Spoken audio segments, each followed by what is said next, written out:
মানুষের মধ্যে যত শ্রেণী আছে সর্বশ্রেষ্ঠ শ্রেণীর নাম কি? হযরত আম্বিয়া আলাইহিস সালাতু ওয়াস সালাম, প্রথম শ্রেণী। এর পরের শ্রেণী কারা? সাহাবায়ে কেরাম রিদওয়ানুল্লাহি আলাইহিম আজমাইন। এরপর অন্যরা। বাস তিনটাই শ্রেণী করলাম। এই তিন শ্রেণীর এমন কোন শ্রেণী নাই যাদের গুনাহ করার ক্ষমতা ছিল না। নবীদের ব্যাপারে আমাদের আকীদা, আহলুস সুন্নাহ জামাতের আকীদা মানে নবী এবং সাহাবীদের আকীদা বাড়াবাড়ি ছাড়াছাড়ি মুক্ত আকীদা, মা বাইনাল ইফরাত ওয়াত তাফরিদ, মা বাইনাল বিদআ ওয়াল ইলহাদ, মা বাইনাল বাড়াবাড়ি ওয়াল ছাড়াছাড়ি, মাঝামাঝি যেটা, এটাকে বলে সিরাতুল মুস্তাকিম। আহলুস সুন্নাহ ওয়াল জামাতের আকীদা হচ্ছে সমস্ত নবীদের গুনাহ করার ক্ষমতা ছিল কিন্তু গুনাহ করেন না। এখানে দুইটা গ্রুপ, একটা বাড়াবাড়ি গ্রুপ আর একটা ছাড়াছাড়ি গ্রুপ। নবীদেরকে নিয়ে বাড়াবাড়ি করে এক শ্রেণী আছে বেদাতীরা, যারা মনে করে নবীরা আমাদের মতো না, আমাদের মতো মানুষ না, আল্লাহর স্পেশাল নূরের তৈরি, তাদের মধ্যে আমাদের মতো গুনাহ করার ক্ষমতা ছিল না। আমরা বলি এর মধ্যে কোনো কৃতিত্ব নাই, ল্যাংড়ার মতো। বরং নবীদের গুনাহ করার ক্ষমতা ছিল, কিন্তু কোন নবী নবুয়তের আগেও গুনাহ করেন নাই, নবুয়তের পরেও গুনাহ করেন। সেটা কেন, সেটা একটু সংক্ষেপে আপনাদেরকে আমি শোনাবো ইনশাআল্লাহ। আরেকটা গ্রুপ আছে, যে গ্রুপটা মনে করে নবীদের গুনাহ করার ক্ষমতা ছিল এবং কোন কোন নবী থেকে কিছু গুনাহ প্রকাশও পেয়েছে। নাউযুবিল্লাহি মিন যালিক। এত আস্তে বললে আমার কথা আগাবে না, এই জায়গায় একটু জোরে সোরে বলেন নাউযুবিল্লাহি মিন যালিক। এটা ভয়ঙ্কর আকীদা, যারা মনে করে নবীদের গুনাহ করার ক্ষমতা ছিল। গুনাহ করেছেন, ক্ষমতা ছিল, আমরাও ক্ষমতা ছিল। এটার একটা ছোট্ট প্রমাণ দিয়ে নবীদের গুনাহ করার ক্ষমতা ছিল। এক প্রমাণ, হযরত ইউসুফ আলাইহিস সালাম নবী ছিলেন। বলেন, হযরত ইউসুফ নিজের সম্পর্কে কি বলতেছেন? ওমা উবাররিউ নাফসি ইন্নান নাফসা লাআম্মারাতুম বিসসূ ইল্লা মা রাহিমা রাব্বি। আমি নিজের পবিত্রতা আমি প্রকাশ করছি না, কারণ আমার ভিতরে এমন এক জিনিস আছে, এটা থাকতে এই কথা বলা যায় না। গুনাহ হওয়ার মতোই অবস্থায় আমি আছি।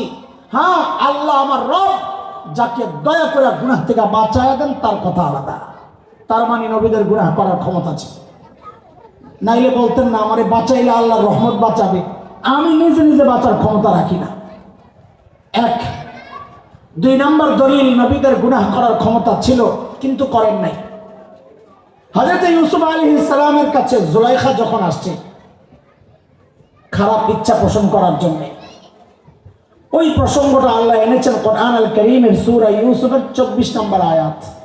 আল্লাহ বলতেছেন, ওয়ালাকাদ হাম্মাত বিহি ওয়া হাম্মা বিহা লাউলা আন রাআ বুরহানা রাব্বিহি কাযালিকা লিনাসরিফা আনহু السوء والفحشاء ইন্নাহু মিন ইবাদিনাল মুখলাসিন। আল্লাহ বলেন, জুলাইখা খারাপ ইচ্ছা পোষণ তো করেছে, এটা বাস্তবায়নের ইচ্ছা যখন করল জুলাইখা, ওয়াহাম্মা বিহা, ইউসুফও করত, তার মানে ক্ষমতা ছিল। করে নাই কেন? তিনি নবী, এটা বলেন নাই আল্লাহ। যদিও হামটা গুনাহ করার ইচ্ছা, হামটা এটা আরবি মোটামুটি ওলামায়ে কেরাম যারা আছেন তারা জানেন, এটা অন্তরের ইচ্ছার প্রাথমিক স্তর। অন্তরের ইচ্ছার অনেকগুলো স্তর আছে, এগুলো আপনাদের জন্য কঠিন হবে কথা, আমি ওদিকে যাব না। প্রাথমিক স্তর হাম, কাজ, ইরাদা, আজ, জাজ, অন্তরের ইচ্ছার এগুলো ধাপ আছে। প্রাথমিক স্তরটা হচ্ছে হাম। আল্লাহ বলেন ইউসুফের প্রাথমিক স্তরটাও জাগত, ইচ্ছা করত, কিন্তু ইচ্ছা করেন নাই কেন? তিনি নবী, এই জন্য না। আল্লাহ বলেন, কাযালিকা লিনাসরিফা আনহু السوء والفحشاء, আমি নিজে ইউসুফকে বাঁচাই। এর আগে আল্লাহ বলেছেন, লাউলা আর রাআ বুরহানা রাব্বি, আল্লাহর পক্ষের দলিল তার সামনে না থাকে, হয় শরীয়তের বিধান, অথবা কোনো মুফাসসির বলেছেন বাবা ইয়াকুব আলাইহিস সালামের চেহারা আল্লাহ ছাদের মধ্যে প্রকাশ করে দিয়েছেন। হযরত ইয়াকুব দাঁতের মধ্যে আঙ্গুল ঢুকায় কামড় মারছেন, এই কি করো, এইটা দেখাই ইউসুফ আলাইহিস সালামের ওই প্রাথমিক ইচ্ছাটাও দূর হয়ে গেছে। কি বুঝলাম? নবীদের গুনাহ করার সামর্থ্য ছিল, শক্তি ছিল, কিন্তু কোন নবী কোন গুনাহ, এর মধ্যে হচ্ছে কৃতিত্ব। ক্ষমতা ছিল না, করেন নাই, এটা তো ওই ল্যাংড়ার মতো লাথি নেই।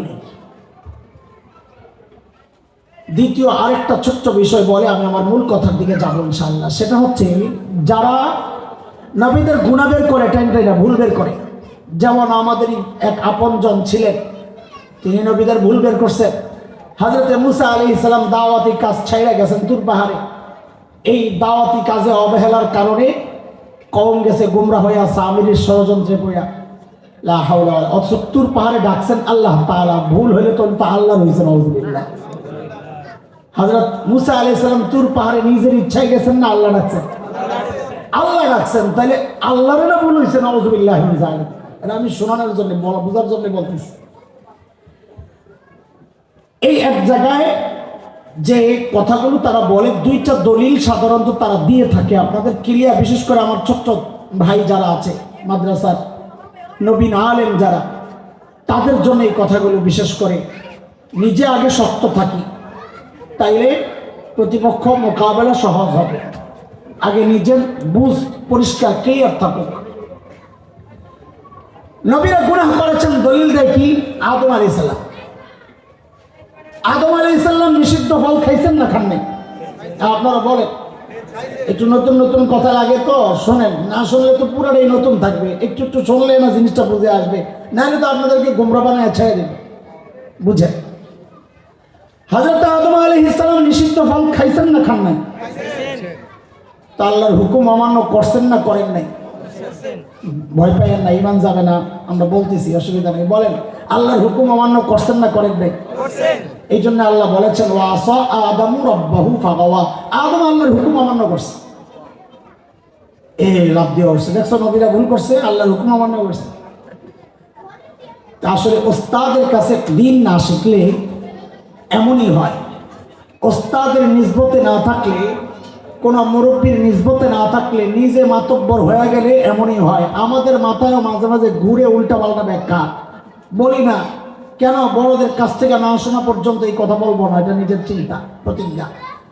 অনেকে এগুলো বলে আমাদের বড়দেরকে আমরা পূজা করি, আকাবির পূজা, নাউযুবিল্লাহ। এটাকে আকাবির পূজা বলে না গাদা, এটা হচ্ছে নিজের চেয়ে নিজের বড়দের উপর ভরসা বেশি। আমার ব্যাখ্যার উপর আমার ভরসা নাই, আমার বড়দের ব্যাখ্যার উপর আমার ভরসা আছে। এটাকে আকাবির পূজা বলে না, এটা বড়দের উপর আস্থার ভরসা বলে। কোনটা পূজা বলে কোনটা আস্থা বলে এটাই বুঝে না গাদা। শুনে, আল্লাহর হুকুম অমান্য করলেই গুনাহ হয়, এই কথা ঠিক না, এটা আগে মাথায় ঢোকা। সামনে রমজান মাস, এটা বুঝানো আমাদের জন্য এখন সোজা। রোজা রেখে খাওয়া যায়, পান করা অল্প গোপনে। এখন কেউ যদি ভুলে একটু শরবত খায়ালায়, রোজা ভাঙবেনি, গুনাহ হবেনি। আল্লাহর হুকুম অমান্য হয়েছে, তাহলে গুনাহ হইল না কেন? বুঝা গেল আল্লাহর হুকুম অমান্য হইলেই গুনাহ হয় না। আগে দেখো ইচ্ছা করে করছে কিনা। আদম আলাইহিস সালাম আল্লাহর হুকুম তো অমান্য করছেন, কিন্তু ইচ্ছা করে করেন নাই, এই লাভ দোষ। আদম আলাইহিস সালাম ইচ্ছা করে করেন নাই, আপনি আদমের দিলের মধ্যে ঢুকছেন? ও ভাই, আমি ঢুকি নাই, আপনি ঢুকছেন যে আদম ইচ্ছা করে করছে। আমিও ঢুকি নাই, আপনিও ঢুকেন নাই, দিলের খবর জানেন কি? সেই আল্লাহ বলতেছেন ফানাসিয়া আদম ওয়ালাম নাজিদ লাহু আজমা।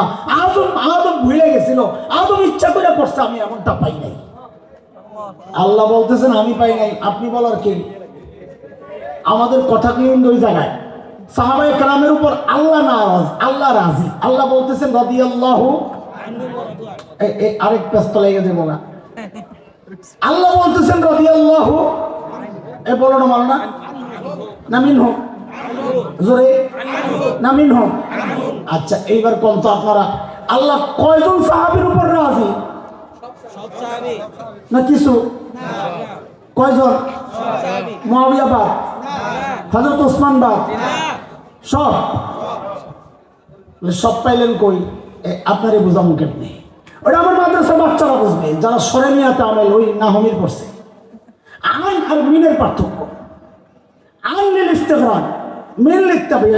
আপনারা কি বুঝতেছেন? কিছুই না। আইন ইস্তেগরাক টোটাল বুঝায়, টোটাল। মিন অংশ বুঝায়। আল্লাহ বলেন রাদিয়াল্লাহু আনহুম, মিনহুম বলেন নাই। আমি ফেরেশতা সাহাবীদের সবার উপর রাজি। আনহুম, ছোট্ট কথা আপনাদেরকে কেমনে বুঝাবো? আল্লাহ, ঠিক আছে, এটা বাদ। এই গেল আদম আলাইহিস সালাম নিয়ে গন্ডগোল, এটার জবাব পাইয়া এখন দৌড় মারছে সূরা নাসর। কোন জায়গায়? এখন সিস্টেম এটা, এক জায়গায় ধরা খেলে আরেক জায়গায় যায়। দলিল না পারলে এখন হের নামে বদনাম শুরু করো। এটা হলো এখন সিস্টেম, বিশেষ শ্রেণীর। সূরা নাসরের মধ্যে আল্লাহ কি বলেছেন নবীকে? ফাসাব্বিহ বিহামদি রাব্বিকা ওয়াস্তাগফিরহু ইন্নাহু কানা তাওয়াবা। নবী, আপনি তাসবিহ পড়েন, আলহামদুলিল্লাহ পড়েন, সুবহানাল্লাহ পড়েন, ইস্তিগফার পড়েন। এই লাভ দিয়েছে। নবী গুনাহ না করলে আল্লাহ ইস্তিগফার বলতে বলছে কে? দেখছেন নি কারবার কিভাবে পেছ লাগায়? এখন ওই বেকুফকে কে বুঝাবে ইস্তিগফার একটা চিকিৎসা, অন্তরের চিকিৎসা? বলে ইস্তিগফার, বলেন ইস্তিগফার অন্তরের চিকিৎসা। চিকিৎসা দুই প্রকার। এক চিকিৎসা হচ্ছে রোগ প্রতিষেধক, রোগ ভালো করে। আরেক চিকিৎসা রোগ প্রতিরোধক, রোগ ঠেক দেয়। টিকা, টিকা টিকা রোগ হওয়ার আগে দেয় না পরে দেয়? বলে টিকা রোগ হওয়ার পর দেয় না, রোগ ঠেক দেওয়ার জন্য দেয়। কিন্তু টিকা ওষুধ কিনা? বলেন ওষুধ কিনা? তাহলে বোঝা গেল কোন কোন ওষুধ দিয়ে রোগ ভালো করা হয়, কোন কোন ওষুধ দিয়ে রোগ ঠেক দেওয়া হয়। নবীদেরকে আল্লাহ যখন বলেন যে আপনি ইস্তিগফার পড়েন, যেহেতু নবীদের গুনাহ নাই, সেখানে ইস্তিগফারের অর্থ নাই এটা বলা যাবে না। আছে কি সেটা? আপনি ইস্তিগফার পড়েন। বলে কেন পড়বো? বলে গুনাহ মাফ করানোর জন্য না, গুনাহ ঠেক দেওয়ার জন্য। বলে আপনি কেমনে বুঝলেন এটা? আমি কোত্থেকে বুঝলাম? নবী আলাইহিস সালাম নিজে বলেছেন ব্যাখ্যায়, আমি কোত্থেকে বলবো? হযরত আগর মাযানি রাদিয়াল্লাহু আনহুর বর্ণনা। আল্লাহর হাবিব সাল্লাল্লাহু আলাইহি ওয়াসাল্লাম বলেন, ইন্নাহু লা ইয়াগানু আলা কলবি হাত্তা আস্তাগফিরাল্লাহ কুল্লা ইয়াউম মিআতা মাররা আও কামা ক্বালা আলাইহিস সালাতু ওয়াস সালাম। নবী বলেন, আকাশের মেঘমালা যেমন মাঝে মাঝে উকি ঝুঁকি দেয়, আমার অন্তরেও গুনার ইচ্ছা মাঝে মাঝে উকি ঝুঁকি দেয়। এটাকে ঠেক দেওয়ার জন্য আমি প্রতিদিন 100 বার ইস্তিগফার পড়ি।